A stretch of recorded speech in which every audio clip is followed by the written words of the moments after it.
Monsieur le ministre, Madame la Présidente, mes chers collègues, c'est à regret que je me tiens ici pour défendre cette motion de rejet préalable du projet de loi autorisant la ratification de l'accord de coopération entre la France et les États membres de l'Union monétaire ouest-africaine. Vous avez fait un lapsus, Monsieur le ministre, vous avez dit l'Union économique et monétaire, ce qui n'est pas tout à fait la même chose. Regret parce que j'aurais aimé croire qu'une réforme du franc CFA, initialement appelée, souvenons-nous, franc des colonies françaises d'Afrique, ne l'oublions pas, aurait pu être l'occasion d'un débat approfondi entre tous les pays concernés et d'un véritable changement en profondeur de nos relations économiques et politiques avec les pays de l'Afrique de l'Ouest francophone. Pourtant, rien ne s'est passé comme ça. Sur le fond, cette réforme n'a pas été faite pour changer quoi que ce soit. Sur la forme, la méthode pour mener cette réforme confirme la condescendance de la France vis-à-vis de ces pays. Car pour ne rien changer, pas besoin de concertation. Personne n'était au courant de l'annonce de la réforme en décembre 2019 par Emmanuel Macron à Abidjan. Seul son acolyte ultralibéral Alassane Ouattara en avait connaissance. Lui qui a été mis en place par les chars français en 2011 et qui est le champion de toute catégorie de la multinationale Afrique à forte composante française. Lui qui vient d'ailleurs de s'arroger un troisième mandat inconstitutionnel au moyen d'une répression implacable des opposants. Quant aux partenaires de l'Union monétaire de l'Ouest africain, l'UMOA, qui gère le franc CFA, à savoir le Bénin, le Burkina Faso, la Côte d'Ivoire, la Guinée-Bissau, le Mali, le Niger, le Togo et le Sénégal, ils n'étaient même pas informés. Pas plus que le gouverneur de la Banque centrale des États de l'Ouest africain qui pilote cette monnaie. Lorsqu'Emmanuel Macron a expliqué le sens de la réforme en décembre dernier à Abidjan, il a dit, je cite, « J'ai souhaité pouvoir mettre à plat l'ensemble des sujets pour écrire une page nouvelle de notre histoire commune. » Fin de citation. L'idée ne lui a donc pas été soufflée par les États membres de l'UMOA, comme on veut bien nous le faire croire encore ce matin. C'est encore et toujours Jupiter qui a décidé seul. Or, un changement de monnaie, si l'on respecte un tant soit peu les peuples concernés, aurait dû être un chantier démocratique, transparent et ouvert, quitte à être long. Prenons notre exemple. En 1992, lorsque la Communauté européenne a choisi de devenir l'Union européenne et de passer à l'euro, il y a eu un référendum en France. Il posait bien l'enjeu du passage à la monnaie unique, 7 ans plus tard, avec un calendrier précis. Peu importe ce que l'on pense du résultat, mais force est de constater qu'au moins, sur la méthode, les choses étaient plus démocratiques. Ici, que nous propose-t-on? La ratification d'un accord de coopération seulement. Même pas le calendrier de mise en place de l'ECO. Et même, l'ordre de ratification est suspect. Pourquoi la France est-elle le premier pays à ratifier cet accord? Pourquoi, en toute logique, ne pas avoir attendu la ratification des autres pays directement concernés pour terminer par la France? Notre Parlement aurait de ce fait pu tenir compte des débats démocratiques dans les pays directement concernés par cette réforme. Logique, non? Question de méthode. Cette réforme est par conséquent un non-sens complet. Cela justifierait à elle seule que l'on rejette ce texte. Mais vous avez encore la possibilité de le faire. Parce qu'il ne faut pas oublier que l'on parle de quelque chose qui est absolument fondamental. On parle de monnaie, c'est-à-dire d'une institution politique et économique. C'est la monnaie qui permet à une zone de déterminer et de piloter son économie pour obtenir des résultats de développement précis. Et qu'en est-il de cette réforme du franc CFA? Va-t-elle permettre de piloter ces taux de change pour permettre de favoriser ses exportations ou ses importations? Va-t-elle laisser aux pays de la zone le choix de s'adosser à une monnaie plutôt qu'une autre? Va-t-elle permettre de piloter son inflation, ses taux d'intérêt, le poids de sa dette, et j'en passe? Eh bien non, rien ne changera. Le lien ombilical du franc CFA avec la zone euro va perdurer. Il s'agit de la parité arrimée uniquement à l'euro, la liberté des transactions et la convertibilité illimitée entre les deux monnaies. Ce triple lien permet à toute multinationale qui fait du commerce dans la zone monétaire du franc CFA de bénéficier d'une sécurisation de ses investissements sur le long terme grâce à la parité franc CFA euro, de convertir ses profits réalisés en franc CFA vers l'euro, puis de rapatrier ensuite ses capitaux vers la zone euro. Prenons simplement La parité fixe euro-franc CFA, pour ceux qui travaillent en euros, aucun problème, on est d'accord. Mais quand vous avez des secteurs entiers qui travaillent en dollars, c'est très compliqué. L'euro varie tous les jours face au dollar, et donc le franc CFA varie tous les jours face au dollar. Et lorsque les taux de change dollar-euro varient trop, des secteurs économiques entiers, on a connu ça, nous, avant le passage à l'euro, peuvent perdre leur compétitivité du jour au lendemain. L'Agence française de développement avait d'ailleurs tiré la sonnette d'alarme il y a quelques années en indiquant que la parité fixe avait été l'un des principaux facteurs de l'effondrement du secteur du coton au Burkina Faso. Tenons les leçons d'histoire. Il pourrait donc être dans l'intérêt de certains pays dont les secteurs travaillent avec d'autres monnaies que l'euro de s'arrimer à d'autres monnaies. Le système du franc CFA favorise donc le lien entre zone euro et zone CFA. Cela entrave le commerce entre les membres de l'UMOA et également avec la CEDEAO. Cela explique que 50 ans après les indépendances, l'Europe soit encore le premier partenaire commercial de la plupart de ces pays, alors que le commerce à l'intérieur de l'Afrique entre ces pays représente moins de 15% au total. Ça doit vous parler, Monsieur le Ministre, ce commerce extérieur. Ce chiffre est un véritable échec du franc CFA. À lui seul, il justifierait d'ailleurs sa remise au placard de l'histoire. Il n'y a au sein de l'UMOA aucun mécanisme de solidarité, aucun marché unique, aucune union politique et pas d'intérêt économique, finalement, à partager une monnaie qui serait bénéfique pour chacun de ses membres. Comparons à nouveau avec la zone euro. Malgré une très forte intégration économique et un commerce entre les États membres de la zone euro, on sait tous que les choses sont complexes. Mais là, on a affaire à une union monétaire sans autre forme d'union. Rajoutons à cela le fait qu'en cas de crise, lorsque l'on ne maîtrise pas sa politique monétaire et qu'on ne peut pas laisser filer l'inflation pour diminuer sa dette, le seul outil pour se désendetter est la diminution des dépenses publiques. Ça nous parle aussi ici. Comme dans l'Union européenne, c'est austérité à perpétuité.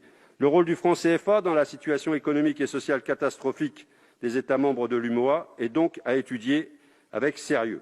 Ce n'est évidemment pas l'unique facteur, nous sommes d'accord. Regardons la situation d'un point de vue historique. Dans les années 1980, le FMI et la Banque mondiale ont saigné les pays de l'Ouest africain. Les fameux plans d'ajustement structurel ont détruit ces États en pleine construction, avec la complicité d'ailleurs du Club de Paris. Ils les ont rendus dépendants des cours des matières premières. Ils ont obligé à tout privatiser et à réduire au maximum les dépenses publiques et ont promis un renouveau économique qui n'est jamais arrivé. Évidemment, ces cures d'austérité n'ont jamais fonctionné. L'endettement des pays est donc resté très élevé. Mais avec le franc CFA, il n'a pas été possible de jouer sur l'inflation pour se désendetter. Les pays ont donc continué à diminuer leurs dépenses publiques à des niveaux totalement inacceptables pour leur population, et c'est d'ailleurs ce qui fait qu'ils sont en crise aujourd'hui. Des systèmes éducatifs totalement dégradés, des systèmes de santé inefficaces, des salaires des fonctionnaires si faibles qu'ils ne peuvent empêcher la corruption. Face à ces situations, l'aide publique au développement ne suffit pas à remonter la pente. Pauvreté, inégalités qui explosent, chômage de masse, désespoir de millions de jeunes et exil contraint. Et le pire, c'est que même avec l'aide publique au développement, la zone CFA est encore perdante. Tous les pays de l'UMOA sont dans la liste prioritaire de l'Agence française du développement. Une partie importante de notre APD est donc dédiée à la mise en place de programmes pour ces pays, dont certains consistent à construire des infrastructures. Or, qui est favorisé lorsqu'il s'agit de gagner des marchés dans une monnaie arrimée à l'euro? Nos multinationales, bien sûr. Le métro d'Abidjan est à ce titre un exemple funeste de ce genre de projet, dénoncé récemment par le sénateur communiste Pierre Laurent. Il a été confié, suite à d'immenses pressions du pouvoir français, sans appel d'offres, à un consortium d'entreprises françaises à un prix astronomique. La transformation du franc CFA en éco ne va donc en rien changer ce système. Les trois choses qui vont changer sont donc le nom, la capacité pour la Banque centrale des États de l'Ouest africain de déposer ses réserves de change ailleurs qu'au Trésor français, l'absence de Français dans la gouvernance de la zone monétaire. Et encore, l'étude d'impact de ce projet de loi dit que la fin de l'obligation de réserve de change au Trésor français ne changera rien dans la tutelle monétaire. Par contre, cette disposition coûtera moins cher à la France. Il n'y aura donc plus à rémunérer les avoirs déposés sur le compte dédié. Voilà qui en dit long d'ailleurs sur l'état d'esprit de ses auteurs.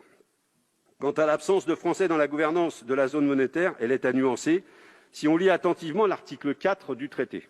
Au sein du comité de politique monétaire de la Banque centrale des États d'Afrique de l'Ouest, une personnalité indépendante et qualifiée sera nommée par le Conseil des ministres de l'UMOA en concertation avec la France. Je ne reprendrai pas ici une petite interpellation de Roselyne Bachelot cette semaine.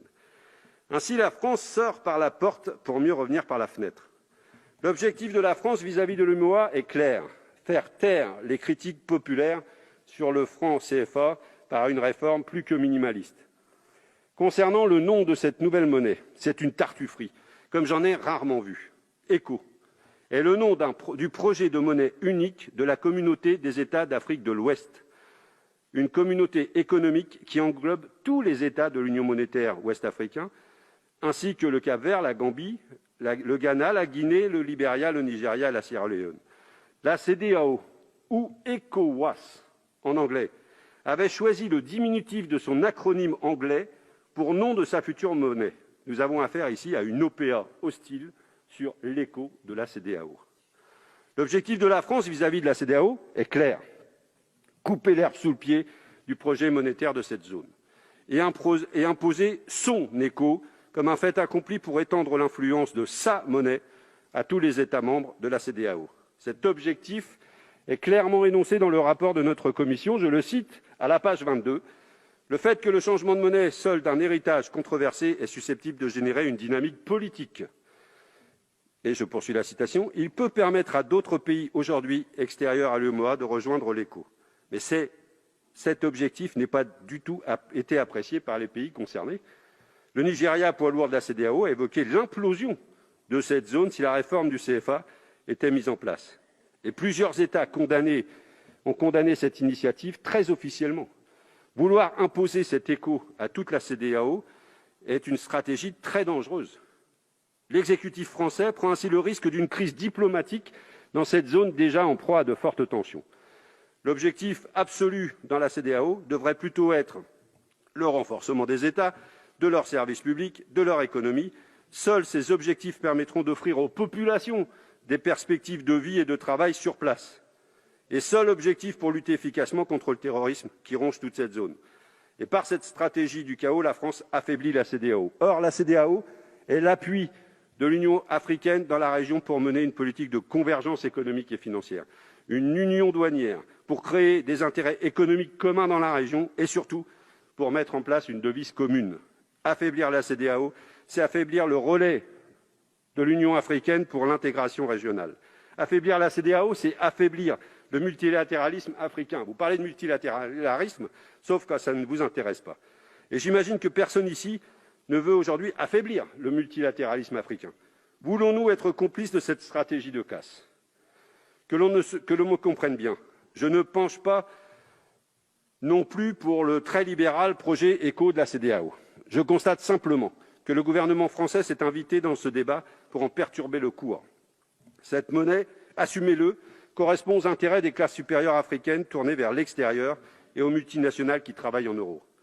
Pour les peuples et pour les PME africaines, cette monnaie peut être un véritable boulet. Votre majorité défend les intérêts des classes aisées et des multinationales en toutes circonstances et en tout lieu. Nous, députés communistes, nous opposons à cette réforme précisément parce qu'en toutes circonstances et en tout lieu, nous défendons les plus précaires, les peuples. Et pour cela, il faut un véritable renouvellement. L'exécutif français ne doit pas imposer sa volonté en faisant pression sur des dirigeants africains. Ces pays sont indépendants et il est insultant à leur dicter leur politique monétaire et économique. Cela ne fait qu'alimenter le sentiment anti-français. Avec cette réforme, nous sommes à 1000 lieues de ce qu'il faudrait faire pour réparer et construire des relations respectueuses, d'égal à égal, de coopération entre nos pays et nos peuples. Et pour finir, il faut se poser la question de l'intérêt d'une telle réforme pour les peuples. Eh bien, à l'occasion de ce travail, nous n'avons rien trouvé. Cette réforme n'est pas faite pour eux. Pourtant, c'est eux qui vont souffrir de ses mauvais côtés. Cette hypocrisie n'a donc que trop duré. Il faut rejeter ce texte et repartir à zéro. Vous en avez tout de suite la possibilité et entamer un véritable processus démocratique. Je vous invite à soutenir donc